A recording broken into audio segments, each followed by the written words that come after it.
গতকালকে আমরা এই shipwreck sailor Daniel Defoe Robinson Crusoe থেকে নেওয়া এই গল্পটার বেশ কিছু অংশ পড়েছি। আজকে আমরা পড়ব তার পরবর্তী অংশ থেকে। তোমাদের প্রত্যেকের কাছে অনুরোধ, তোমরা অবশ্যই 83 পেজ বের করে দেখে নাও যে গতকালকে আমরা কতদূর পড়েছি। আমরা জানতে পেরেছি এখানে একটা শিপরেকড সেলর আছে যে কিনা জাহাজ ডুবির পর এমন একটা আইল্যান্ডে এসে পড়েছে যে আইল্যান্ডটাকে ও বলে আইল্যান্ড অফ ডেসপেয়ার বা হতাশার আইল্যান্ড, যেখানে না তার কোনো সঙ্গী আছে, কেউ আছে, থাকার জায়গা নেই, বস্ত্র নেই, খাবার জিনিস নেই, কিচ্ছু নেই। হি ওয়াজ কমপ্লিটলি ডিজোলেটেড। সে চেষ্টা করেছিল তার ওই ডুবে যাওয়া জাহাজ থেকে কিছু জিনিস উদ্ধার করবার। সে সাঁতরে সেখানে গিয়েছিল, বেশ কিছু জিনিস সে উদ্ধার করেছিল, তার বেঁচে থাকার জন্য কিছু প্রভিশনস সে নিয়েছিল। তো সবথেকে হাস্যকর বিষয়, ও কিছু অর্থ উদ্ধার করতে পেরেছিল। They were completely useless to him, as because ওই জায়গাটায় কেউ নেই যে কেউ ওই টাকাটার সদ্ব্যবহার করতে পারে। আমি যেমন ছোটোবেলায় ভাবতাম যদি বন্যা হয় তাহলে আমি ওই টাওয়ারের উপরে উঠে বসে থাকবো, কিন্তু ধীরে ধীরে বুঝতে পারি যে আমরা এই সমাজে বাঁচবো তখনই, এই সমাজটা আমাদের কাছে সুন্দর তখনই লাগবে যখন সমাজে আর 5টা মানুষ ভালোভাবে থাকবে। তুমি কখনোই মনে করো না যে আমি একা ভালো থাকবো, একা সুখে থাকবো আর বাদবাকি সবাই দুঃখে থাকবে। এটা তুমি মানুষ নও। যদি সবাই ভালো থাকে, তোমার প্রতিবেশী যদি ভালো থাকে, তাহলে তুমিও ভালো থাকবে, এটা মনে রাখতে হবে। কিন্তু দুঃখের বিষয়, বর্তমান পৃথিবী, বর্তমান জগৎ, বর্তমান সমাজ উল্টোটাই চায়। আমরা 84 পেজের পিচ মাই টেন্ট পর্যন্ত পড়েছিলাম, তারপর থেকে আজকে পড়ব। তার মানে আমরা দেখেছি যে একটা সে বড় পাহাড়ের সামনে একটা হলো প্লেস ছিল, ফাঁকা জায়গা ছিল, সেই জায়গায় সে তার তাঁবু টানিয়েছে। তারপরে আমরা দেখব কি কি কাজ করতে পারে। I cut the wood I collected. আমি যে কাঠগুলো সংগ্রহ করেছিলাম ওই আমার জাহাজ থেকে, সেগুলোকে আমি টুকরো টুকরো করে কাটলাম। ইনটু স্টেক্স, টেক্স মানে ছোট ছোট টুকরো।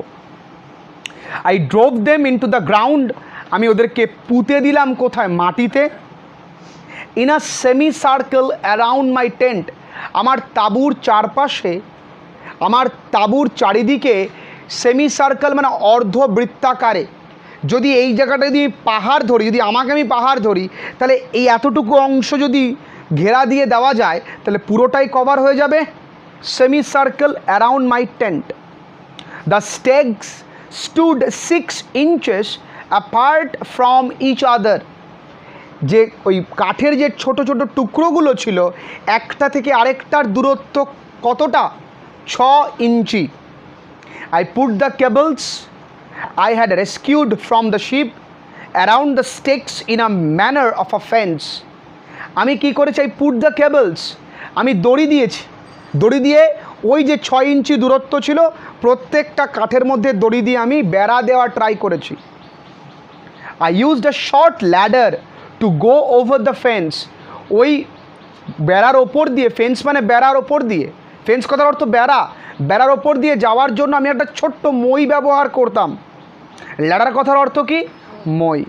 ওয়ান্স ইন, একবার ভেতরে প্রবেশ করলে, I উইথড্রিউ the ladder after me so that I was completely fortified against the world outside.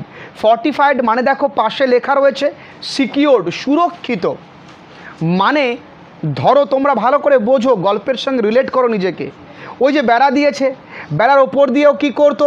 নিজের জায়গায় প্রবেশ করতো। যদি ওই মইটা যদি জায়গায় রেখে দেয় তাহলে কি হবে? কোনো বন্য প্রাণী ওই মই দিয়ে আবার উঠে, হ্যালো বন্ধু কেমন আছো, today I am here to eat you up. তার মানে ও বুদ্ধিমানের কাজ কী করতো? মইটাকে আবার সরিয়ে রাখতো, যাতে করে ও বাহিরের জগৎ থেকে সম্পূর্ণ সুরক্ষিত থাকতে পারে। লুক অ্যাট মি, আমার দিকে তাকাও, not in the camera. After I had been on the island, sorry, এরপর থেকে না, into this tent I brought all my stores and provisions.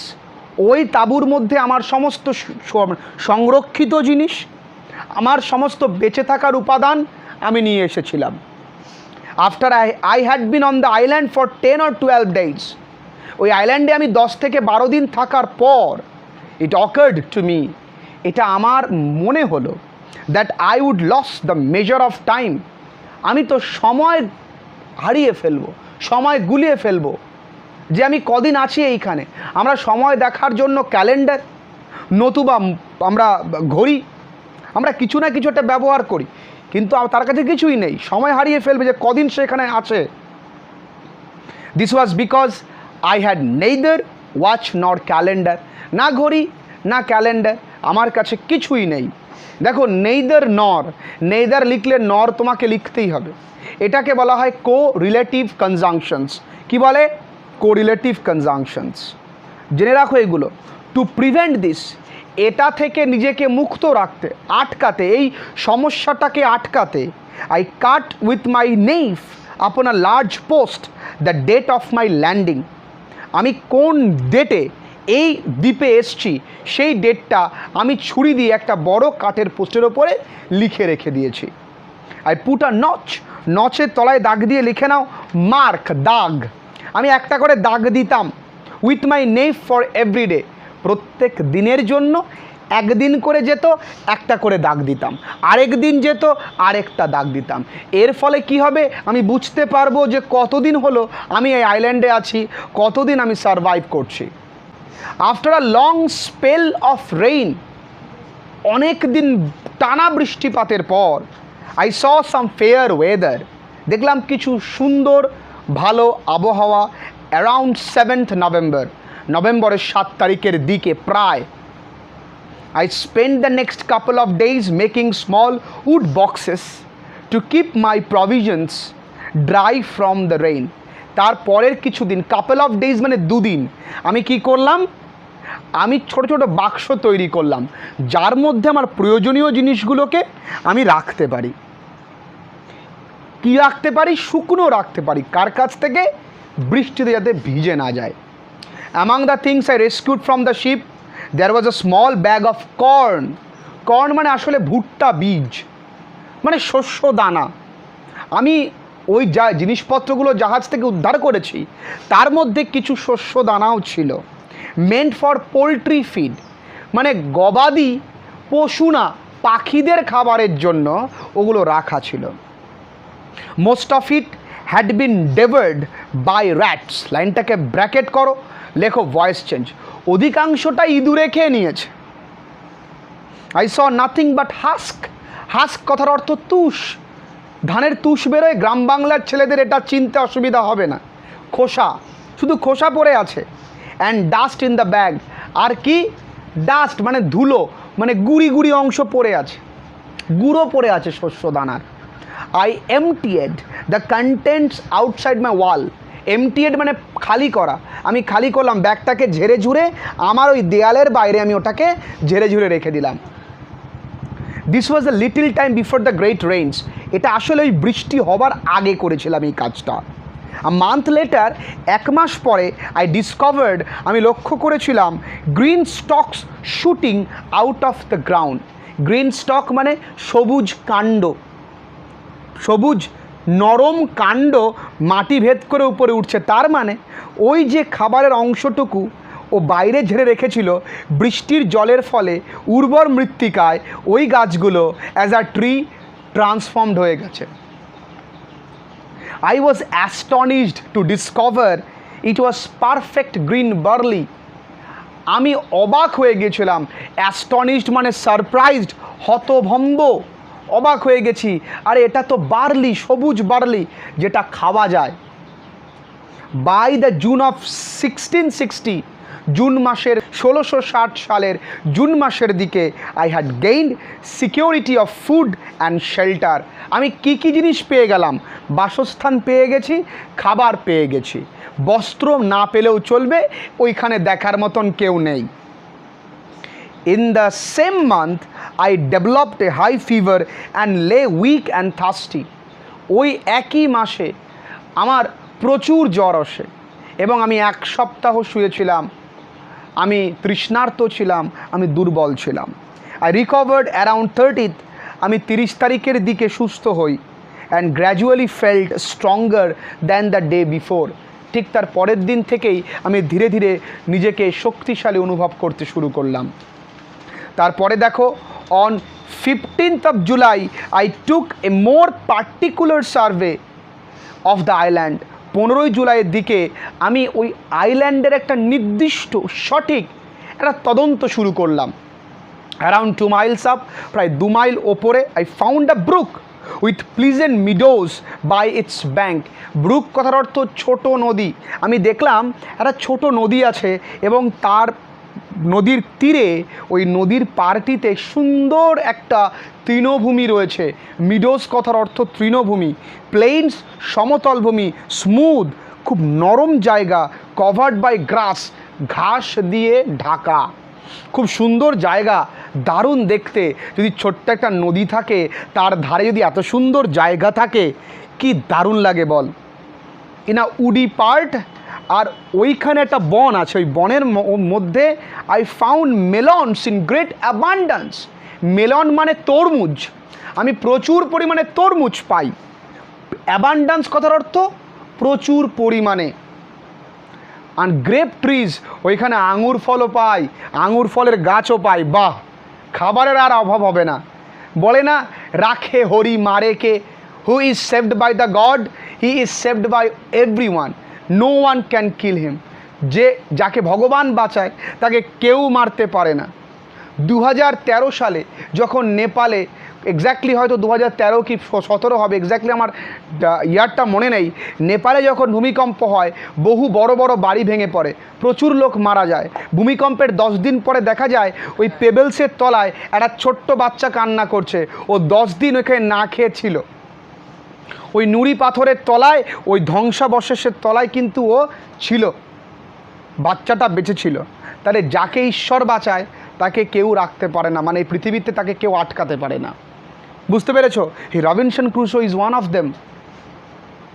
তুমি ভাবো, গাছের মধ্যে থাকতো, ওয়াইল্ড অ্যানিমেলসের ফিয়ার আছে, এবং শুধু ঈশ্বরের দিকে ভরসা করে কিন্তু সে থাকেনি যে আমি ঠাকুরকে ডাকলাম, হে ঠাকুর তুমি আমার রেজাল্টটা করিয়ে দাও, তোমাকে আমি পরের বছর রেজাল্ট ভালো হলে লাড্ডু খাওয়াবো।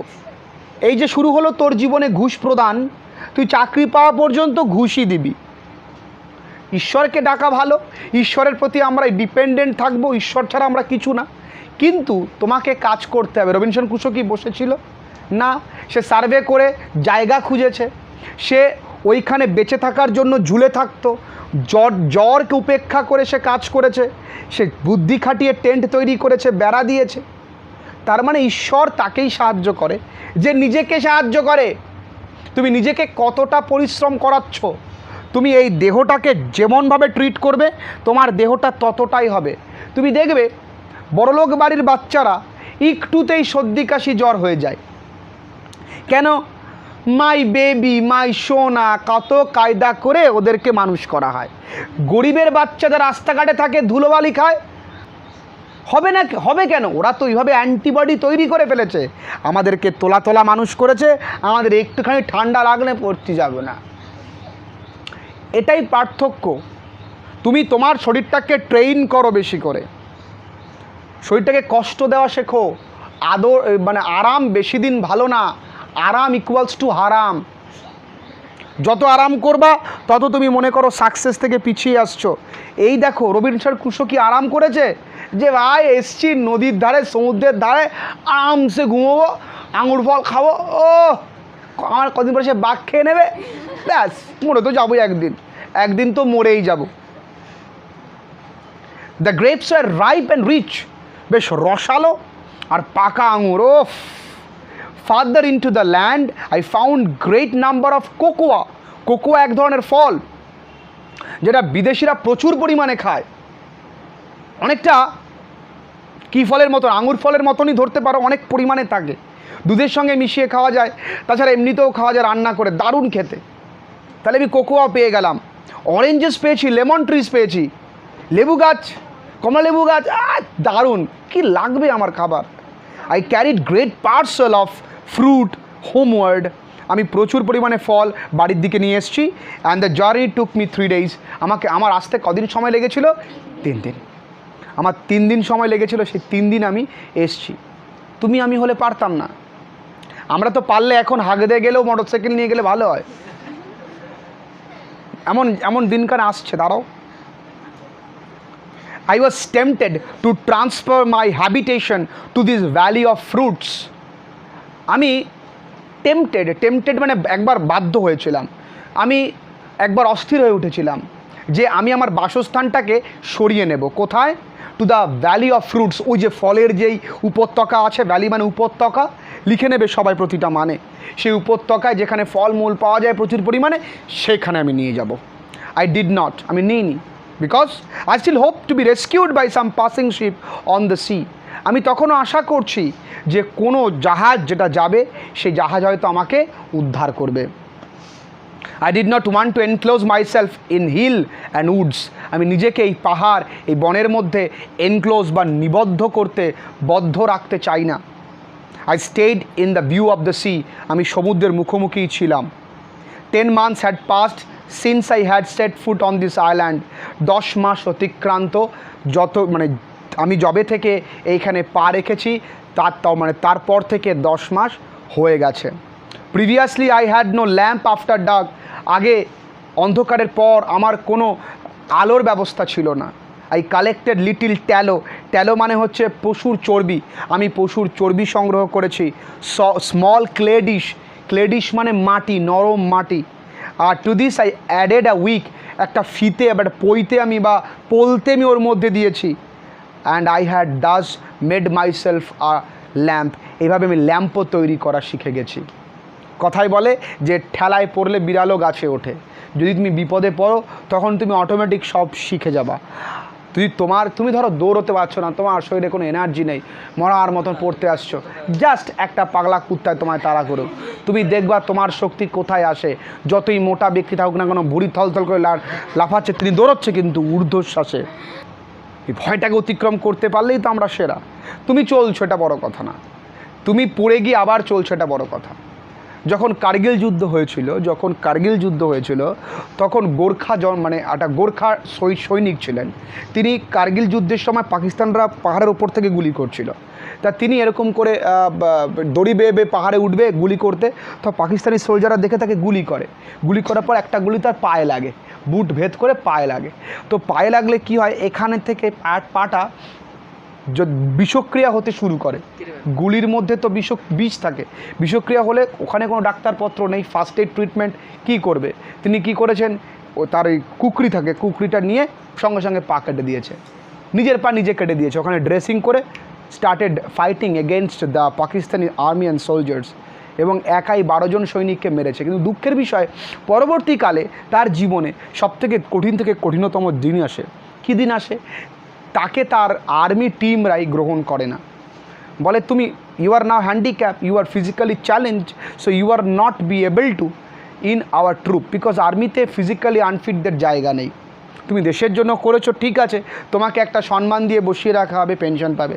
তো তিনি কাঠের প্রস্থেটিক একটা লেগ লাগায়, প্রস্থেটিক একটা পা লাগায়। লাগানোর পরে একদিন যায়, বলে এখানে কোনো সৈনিক আছে আমার সঙ্গে দৌড়ে পারবে? সবাই হাসতে লাগে, তো ও হাসে না, ও এতটা কনফিডেন্ট, ওদের সঙ্গে দৌড়ায় এবং প্রত্যেকেই হেরে যায় তার সামনে। তখন আর্মির জেনারেল ছিলেন, জেনারেল বলছে, তুমি এই পাহাড়ে উঠতে পারবা? বলছে, কোই বাত নেই, কোই গাল নেই সাব, আভি मैं উঠ जाता हूँ। তো সঙ্গে সঙ্গে উঠে গেছে পাহাড়ে। প্রথম ইন্ডিয়ান আর্মি যে হ্যান্ডিক্যাপ হওয়া সত্ত্বেও, এক পা না থাকা সত্ত্বেও আর্মির সর্বোচ্চ র্যাঙ্কে পৌঁছায়। যদি মনে বিশ্বাস থাকে, মনে জোর থাকে, তুমি পড়াশোনায় যতই খারাপ হও না কেন, তুমি জীবনে সাকসেসফুল হবা। তোমাকে স্বপ্ন দেখতে হবে যে yes I can do something. একটা ছোট্ট মেয়ে 3 ফুট উচ্চতা, যদি সে আইএস অফিসার হতে পারে, তুমি এত আদ্দামরা ছেলে মেয়ে হয়ে তোমরা কেন পারবা না? কারণ তোমাদের মনের ইচ্ছা শক্তিটাই নষ্ট হয়ে গেছে, মনে কোনো জেদই নেই। তোমরা মৃত ব্যক্তির সমান।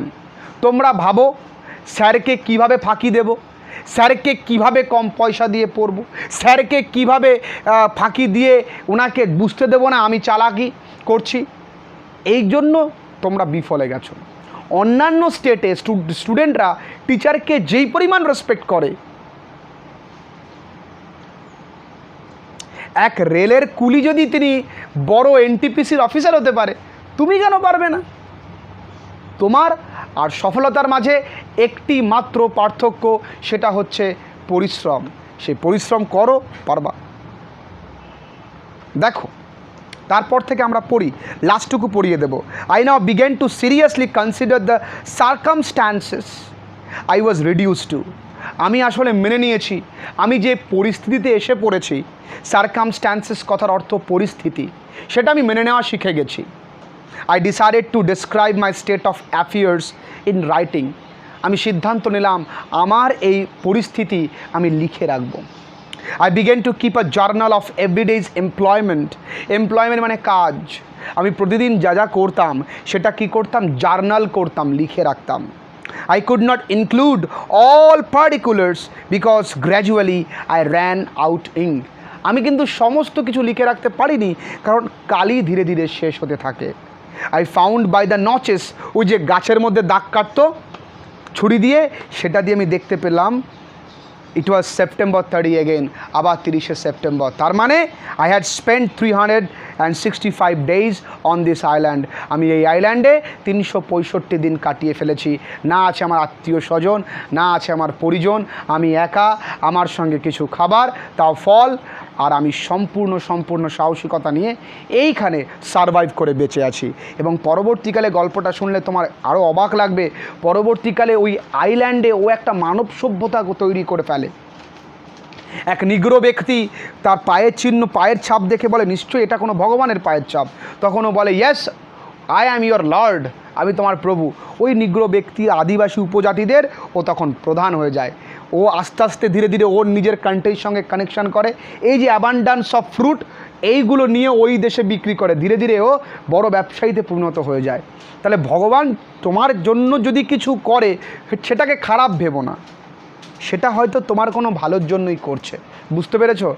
যদি ও ওই জাহাজ যদি না ডুবতো, তাহলে হয়তো ও সাধারণ মানুষই থাকতো, এখনও বড় এক বিজনেসম্যান হয়ে গেছে। বুঝতে পেরেছ? বহু লোক আছে যারা কোম্পানি থেকে, চাকরি থেকে তাড়িয়ে দেয়। তাড়িয়ে দেওয়ার পর আমি রিসেন্টলি একটা ভিডিও দেখেছিলাম। প্রত্যেকটা ভিডিও থেকে আমরা শিখতে পারি সমস্ত কিছু থেকে।